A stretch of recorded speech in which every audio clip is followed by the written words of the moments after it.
Today we are going to discuss the metamorphic differentiation. As differentiation means the split up of common homogeneous thing into variety of things. We also have magnetic differentiation in that, as definition says, that uniform homogeneous basaltic magma, when it splits to different type of igneous rocks, that is known as magmatic differentiation.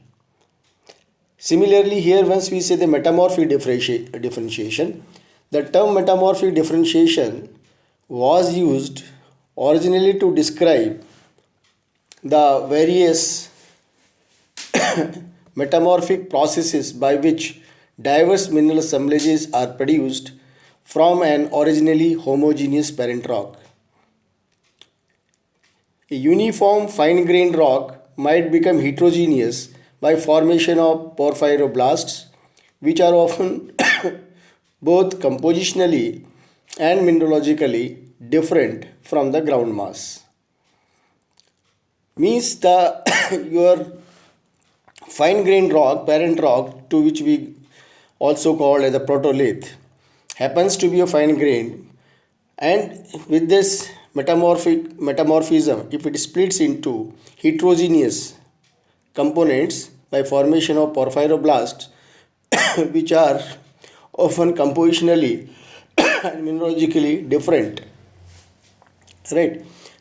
So this is when they are different means they initially they were common same, but after metamorphism they have become different components. So this is what metamorphic differentiation, which often both compositionally and mineralogically different from the ground mass, means the ground mass is different and these porphyroblasts they have different composition and you say the mineralogic. Within amphibos, segregation of biotite hornblende or labradorite epidote may develop. Quartz albite veins are often developed abundantly in low-grade pelitic or quartz feldspar cysts. The conversion of high-grade cysts into banded niches leads to considerable separation of minerals into somewhat diffuse bands rich in either quartz feldspar or mafic constituents.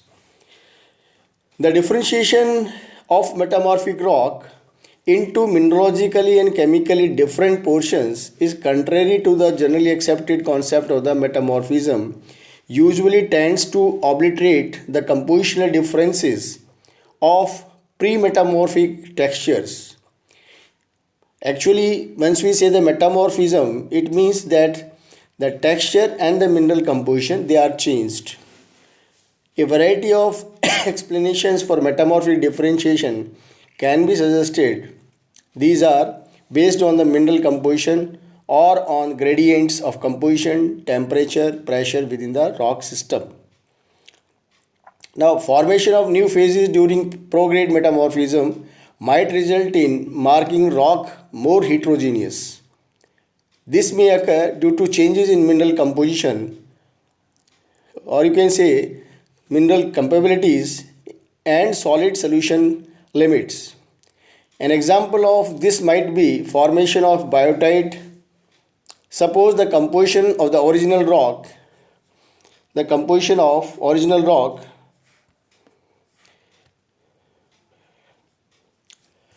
suppose the composition of the original rock is microcline chloride quartz and the impure variety of muscovite known as phengite. With rise in temperature, the reaction you can see below means microcline plus chloride equals to biotite plus phengite plus quartz plus H2O takes place.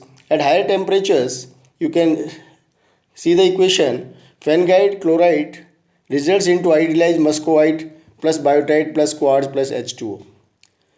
The number of newly found biotite crystals will depend upon number of possible nucleation sites and the ability of constituent to migrate to their sites. If the number of sites are limited and the migration rates are high, compositional heterogeneity form of metamorphic differentiation developed by formation of small number of large biotite crystals. If many nucleation sites are available and diffusion rates are low, many small biotite crystals will form. As the reaction continues towards more, your can say muscovite composition with impurities present in phengite going to change into biotite structure. Chloride is gradually eliminated and more muscovite and biotite will form. This may enlarge the earlier biotite crystals as well as create new ones. Now, sorry. So overall speaking means the differentiation of a common parent, that is protolith, it splits into your say ground mass what we said earlier and the porphyroblasts, and they are compositionally and texturally different, hence that has differentiation has taken place. So this is what in very short the metamorphic differentiation, and this is what I said in the beginning, there is magmatic differentiation also same way from parent.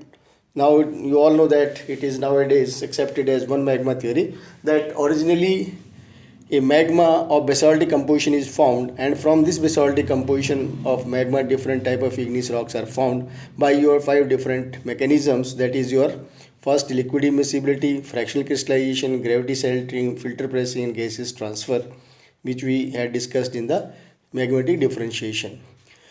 Similarly here in metamorphic differentiation, you all know it is the pressure, temperature and role of chemically active fluids. Due to this differentiation is brought out. The rate of you can change of temperature, that also matters. The geothermal gradient you can see it, the pressure and the type of pressure, right? And also the chemically active fluids which are there in the system, that all play role in bringing out your the metamorphic differentiation. So for student of you can say metamorphic pathology, one should understand that once we say the prograde metamorphism, right, or say retrograde metamorphism, retrograde means change from higher grade to low grade, that is retrograde, and once from lower to higher, that is prograde metamorphism.